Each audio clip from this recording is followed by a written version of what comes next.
الماتش اللي مصر كلها مستنياه والعرب كلهم مستنيينه يوم الجمعه على استاد المملكه ارينا، كلاسيكو العرب بين الاهلي والزمالك. عامل ايه يا هاف ديفندر قلبي؟ انا احمد السباعي وده نص الملعب، والنهارده هنتكلم عن مباراه السوبر الافريقي بين الاهلي والزمالك، حلقه جديده من حلقات ليله الماتش اللي بنتكلم فيها بالتفاصيل عن نقاط قوه الاهلي ونقاط قوه الزمالك، نقاط ضعف الزمالك، وهنتكلم كمان عن الصفقات اللي عملها الاهلي والزمالك عشان يستعدوا للماتش ده. يلا بينا. قبل ما ندخل في التفاصيل بس عايزك تعرف ان الاهلي والزمالك اتقابلوا 11 مره في بطولات افريقيا. الاهلي فاز 6 مرات، اتعادلوا 3 مرات، الزمالك فاز مره وحيده فقط في تاريخه كله. من يوم ما جه كولر للاهلي قابل الزمالك 5 مرات، فاز في 4، خسر في مباراة وحيدة فقط كان فيها نص الفريق بتاعه مصاب. الاهلي بيدخل المباراة وهو بطل افريقيا، وهو بطل الدوري، هو بطل اخر نسخة لعبها من الكاس لانه انسحب من النسخة الاخيرة، وكده كده اصلا كان في بطولتين كاس اتلعبوا السنة دي. الاهلي بطل النسخة الاولانية وبيراميدز هو بطل النسخة الثانية، فالاهلي يعني بطل كل حاجة في كل حاجة قبل ما يدخل المباراة دي. الزمالك هو بطل الكونفدرالية لكن البطولة بصراحة كانت في منتهى الضعف السنة اللي فاتت. فيعني الزمالك مش هو احسن زمالك، مش هو احسن نسخة من الزمالك، لكن الاهلي حاليا ماشي بشكل ممتاز جدا، مش لسنة واحدة ولا سنتين، لا ده 5 سنين على التوالي، قدم مواسم متميزة جدا ما حصلتش يعني في تاريخ اي نادي في افريقيا قبل كده. الزمالك داخل المباراة وهو عنده اصلا نواقص فنية كتير، لكن الاهلي داخل المباراة بتشكيلة كويسة جدا. ال 11 لاعب اللي حققوا دوري الابطال وحققوا الدوري العام، اللعيبه اللي مشيت منهم عوضهم بلعيبه على نفس المستوى تقريبا، يعني مش عايزين نقول ان نفس المستوى بالظبط، وفي المجمل في بعض الفوارق الفنيه يعني لصالح الاهلي، والاهلي داخل متفوق شويه. ولو الزمالك ده ما كانش هو الزمالك، كان اي فريق تاني وبيلعب بالامكانيات دي، كنت هقول لك ان الفوارق الفنيه كبيره جدا لصالح الاهلي، والاهلي هو الاقرب كتير جدا للفوز بالمباراه. لكن ده الزمالك ودي مباراة ديربي، وبالتالي مش دايما يعني الاسباب تؤدي الى نتائج، لا عادي جدا ممكن يكون الزمالك اسوأ وهو اللي يكسب، وممكن يكون الاهلي هو الاسوأ وهو اللي يكسب. فالموضوع هنا بنتكلم عن ديربي ملوش اي حسابات. وخلينا نبدأ من عند الاتنين مدربين. طبعا الاهلي بقيادة كولر مش هتحتاج تتكلم عنه كتير، مدرب محقق 9 بطولات في سنتين ورا بعض، بطل مصر سنتين ورا بعض، بطل افريقيا، محقق كل الارقام القياسيه الممكنه، 1000 دقيقه على التوالي بدون استقبال هدف في دوري ابطال افريقيا، 24 مباراه في دوري ابطال افريقيا بدون هزيمه، وده الرقم القياسي، وبيعلي على نفسه. هو برضه صاحب الرقم القياسي للفوز المتتالي في الدوري ب 20 فوز متتالي، والرقم اللي قبله كان باسم مانويل جوزيه. فيعني كولر مش محتاج تتكلم عنه كتير، او مفيش حاجه جديده هتقولها، يعني مدرب بيعبث بالقاره كلها ويعبث بكل فرق مصر، ومخلي الفوارق بينه وبين اقرب منافس ليه داخل القاره فوارق كبيرة جدا. فبسم الله ما شاء الله، يعني مش محتاج تتكلم عنه كتير عشان تقعد توصف للناس هو كولر ده بيعمل ايه. الناحية التانية جوزيه جوميز، وهو حرفيا هو انسب مدرب يمسك الزمالك في الوقت الحالي. ممكن ما يكونش فنيا هو المدرب الافضل يعني، لكنه بيمتلك شخصية في منتهى القوة، ودي الشخصية اللي محتاجها الزمالك، لان الزمالك اغلب مشاكله بتبدأ من اوضة اللبس مش من الملعب. في ظل الظروف اللي عنده، في ظل النواقص الكتير اللي عنده، قدر يحقق بطولة الكونفدرالية رغم ضعفها، ورغم قول زي ما انت عايز قول لي هو ما لعبش فرق كتيرة، كل ده عارفينه كويس جدا، لكنه في الاخر قدر ان هو يجيب بطولة، والبطولة دي بطولة قارية. السنة دي كمان عنده فرصة كبيرة جدا انه يحافظ على اللقب داخل جدران نادي الزمالك. ماشي بشكل كويس والفرقة بتتحسن، في عيوب كتير جدا طبعا في السكواد، وفي عيوب جدا في طريقته، وفي عيوب جدا في افكاره، ولكن مفيش امكانيات احسن من كده. بما اننا يعني بدأنا نتكلم عن النواقص وعن المشاكل الفنية، فخلينا نروح للنقطة التانية وهي نقطة الميركاتو. ايه اللي حصل في سوق الانتقالات عشان جوزيه جوميز يظبط فرقته وعشان كولر يظبط فرقته؟ ببساطة شديدة خلينا نبدأ الاول بالاهلي. ميركاتو الاهلي كان حرفيا كده تحت عنوان واحد، اللي هو ميركاتو تعويض الراحلين. بعد انتهاء الموسم الاهلي مشي من عنده موديست ومتولي، عبد المنعم وديانج، عبد القادر، كريستو، ومعاهم كمان معلول اتصاب وكريم فؤاد اتصاب. فبدل ما الاهلي يبدا يحسن جوده لعيبته، اصبح مطالب بان هو يعوض اصلا الفريق التاريخي اللي بدا يرحل لاعبيه واحد تلو الاخر. بالتالي اداره الاهلي تعاقدت مع يحيى عطيه الله واشرف داري في خط الدفاع، ومعاهم يوسف ايمن. اشرف داري عوض رحيل عبد المنعم، الاتنين مش نفس المستوى طبعا، في فوارق وفي اختلافات دفاعيا، وعلى مستوى الالتحامات اشرف داري ممكن يكون افضل، لكن على مستوى الخروج بالكوره ومستوى تحضير الهجمات وبناء اللعب اكيد محمد عبد المنعم افضل بكتير. بس في الاول وفي الاخر اشرف داري اساسي منتخب المغرب، راجل دولي وعنده خبرات كبيره جدا، بالتالي خط دفاع الاهلي مش هيبقى فيه مشاكل. اشرف داري ويحيى عطيه الله، معاهم رامي ربيعه، ومعاهم محمد هاني او عمر كمال، وراهم طبعا يا الشناوي يا شوبير، بالتالي خط دفاع الاهلي ما فيهوش اي مشاكل، نص الملعب برضو الاساسيين ما فيهمش مشاكل، لكن المشكله هتبقى في عمق التشكيله شويه.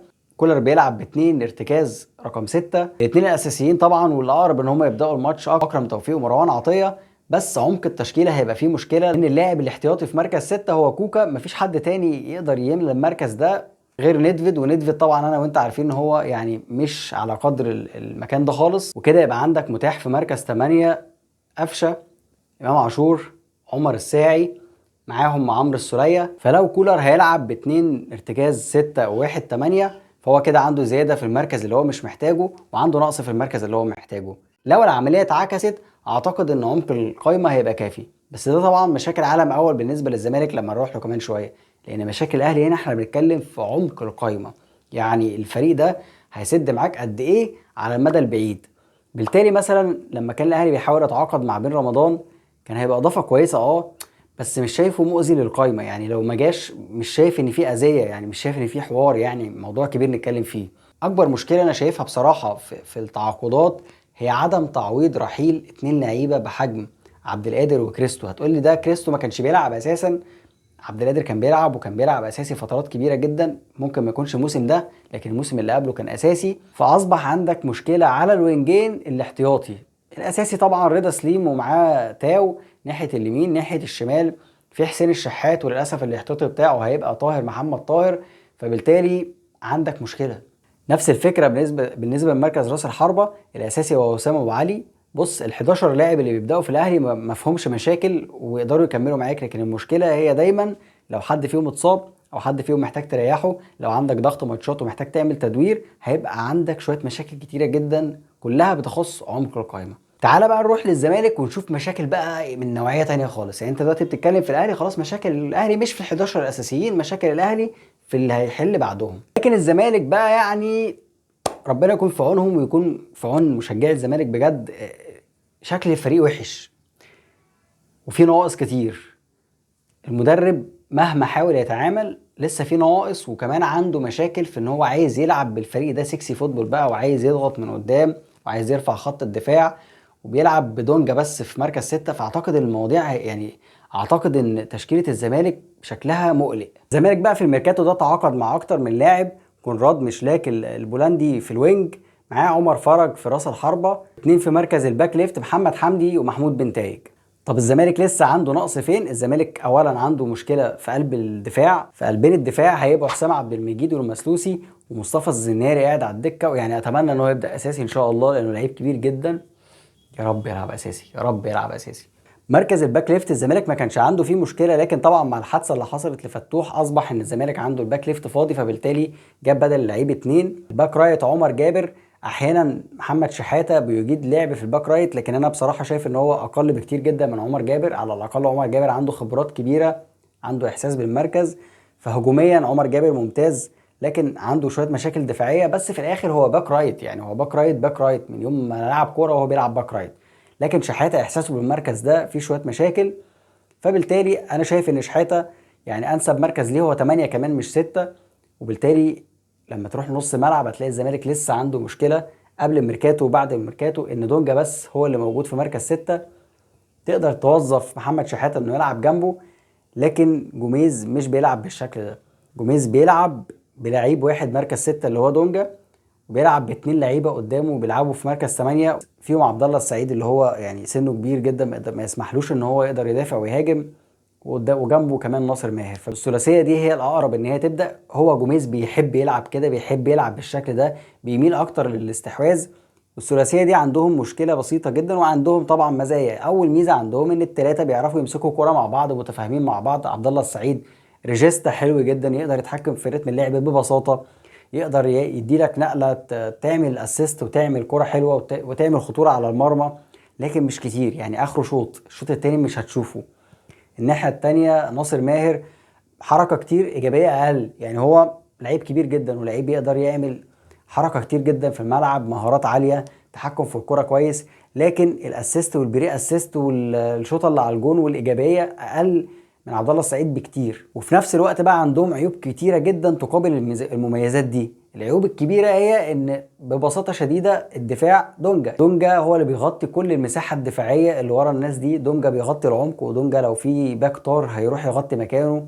دونجا برضه هتلاقيه بيحاول طبعا الدستروير اللي عايز يقفل، اللي عايز يقطع كل الهجمات عشان يرجع لك الاستحواذ.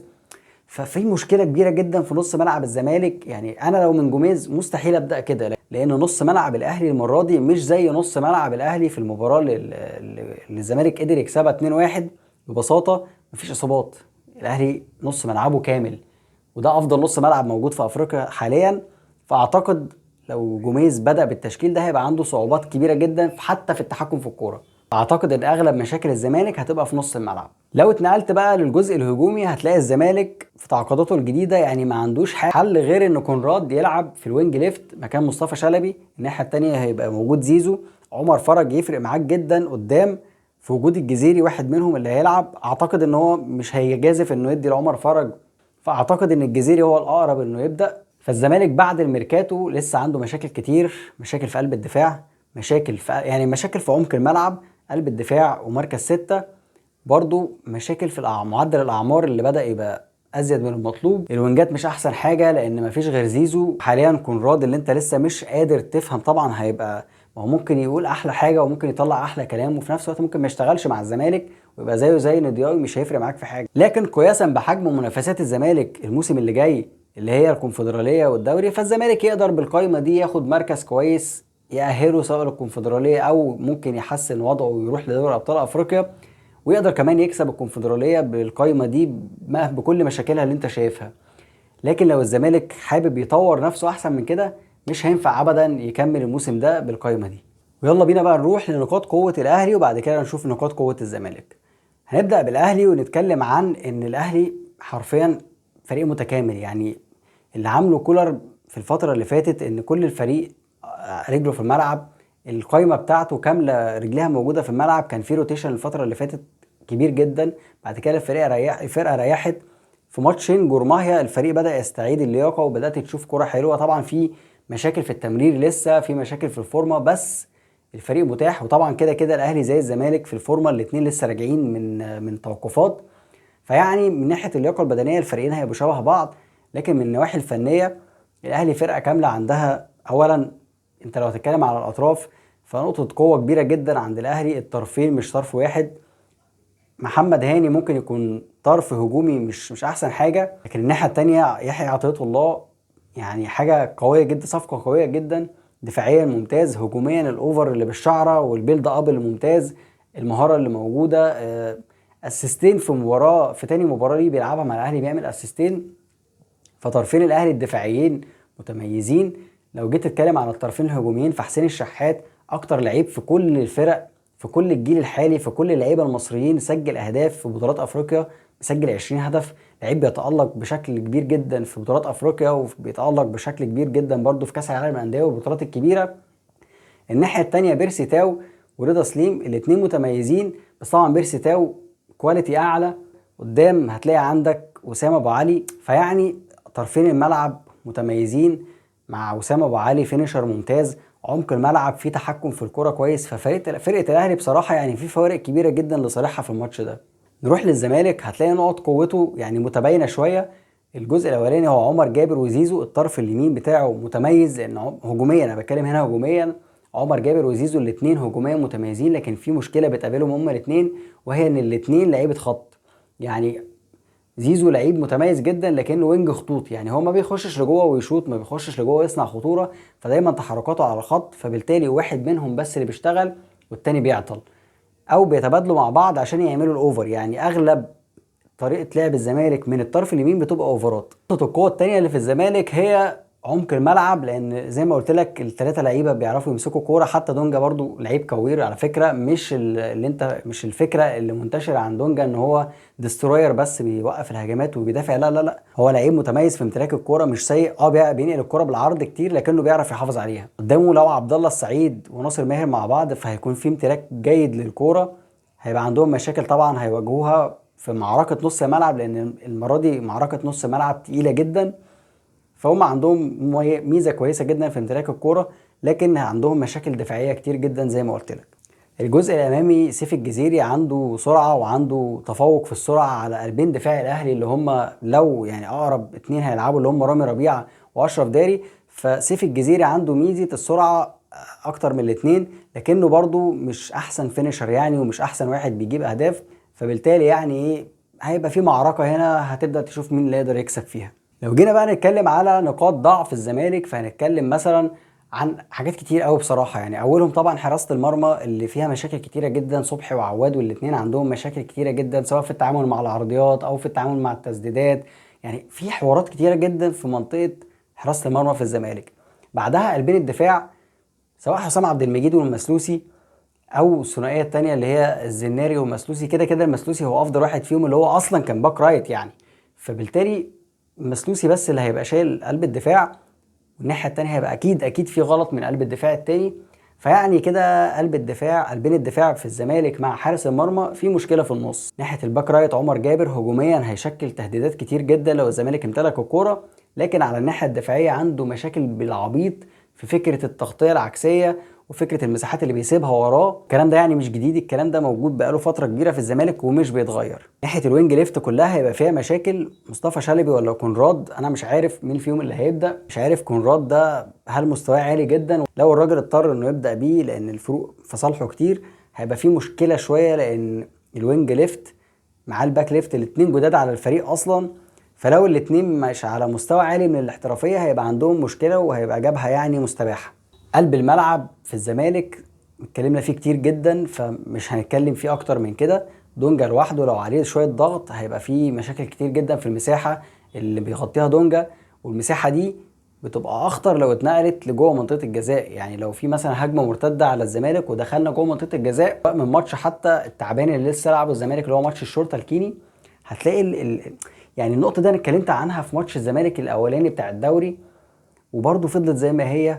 الزمالك خسر من الجونه في الجونه بسببها، ماتشات كتير جدا كان الزمالك في الدوري عنده مشاكل في الحته دي، وعنده مشاكل لما بيرفع دفاعه لقدام مفيش حد سريع يقدر يتراجع ويغطي المساحات الكبيره. غلب بسببها برضه من الاهلي في نهائي كاس مصر اللي كان في السعوديه. فيعني في شويه مشاكل كتير قوي عند الزمالك بصراحه. يعني انا مش عارف، يعني كتر الف خير جوميز، ويعني ربنا يكون في عونه. انا مش عارف ازاي هيعرف يلصم التشكيله دي ويطلع منها حاجه تقدر تقف قدام الاهلي. يعني الزمالك عنده مشاكل كتير، وجوميز لو فتى فيها هيزود المشاكل مش هيقللها. العدله الصح اي حد من الاثنين اللي جايين جداد يلعب باك ليفت، وعمر جابر يلعب مكانه في الباك رايت، شحاته يلعب في نص الملعب، عشان بس تظبط شويه فكره الوقفه الدفاعيه وتحاول تقفل مساحاتك لو انت عايز تعمل حاجه مع الاهلي. فالقصه كلها هتكون في ان انت تطول الماتش وتصعبه على الاهلي جدا. لكن فكره ان انت تلاعب الاهلي بالسكواد ده وتروح انت تلعبه على استحواذ وبوزيشن جيم، يعني اعتقد ان كولر هيحب ده جدا، وكل مشجعين الاهلي هيحبوا ده جدا وهيسقفوا لك ويقولوا لك الله عليك. والماتش ده هينتهي بسكور كبير جدا للاهلي، لان طبعا هتبقى مساحات بالهبل، راس حربه سريع للاهلي وانجات سريعه للاهلي. كل لعيبه نص الملعب عندها فكره في الانتقالات كويسه وعندها مهاره حلوه في نقل الكوره. امام عاشور عنده يعني فاهم انت، هتلاقي نفسك في سباقات سرعه في مساحات تيجي يرمح فيها الخيل. ايا كانت النتيجه انا بالنسبه لي كمشجع احب جدا ان الماتش ده يبقى مفتوح، احب جدا ان جوميز يلعب مباراه مفتوحه ويلعب بوزيشن جيم. واتمنى ان كولر ما يزودهاش في الحته دي، لان احد عيوب كولر هي العكس تماما، ان لو فريق اللي قدامه قرر يلعب بوزيشن جيم كولر بيرجع بخطوطه لورا ويقول لك بس خلاص في الجيم السهل اللي انا بحبه وكل الناس بتحبه، اي مدرب في العالم ممكن يحبه، جيم سهل في مساحات، هم هيمسكوا الكوره هسيبها لهم وبعد كده هلعب على المساحات واقدر اسجل بسهوله. بس عيوب القصه دي ان هو بيتمادى في ده، وحتى لو سجل هيفضل متراجع. احيانا لو الحظ ما جابش معاك سكه ممكن يبقى شكلك وحش جدا في الملعب، ولو واحده فلتت وتعادلت ولا حاجه هيبقى ماتش سيء وكمان ممكن تخسره. وده نفس اللي حصل مثلا في مباراه الترجي في نهائي دوري الابطال، لما سجل الراجل في اول 4 دقايق وتراجع بخطوطه كلها وساب للترجي الكوره وقال لك هو كده كده عنده مشاكل في الانهاء ومش هيعرف يعمل حاجه. ولولا برضو توفيق ربنا كنت ممكن تخسر في اي لحظه. اتمنى ان شاء الله المباراه تكون كويسه من الفريقين، اتمنى يكون في متعه وان شاء الله طبعا الاهلي يكسب. اشوفك الحلقه الجايه.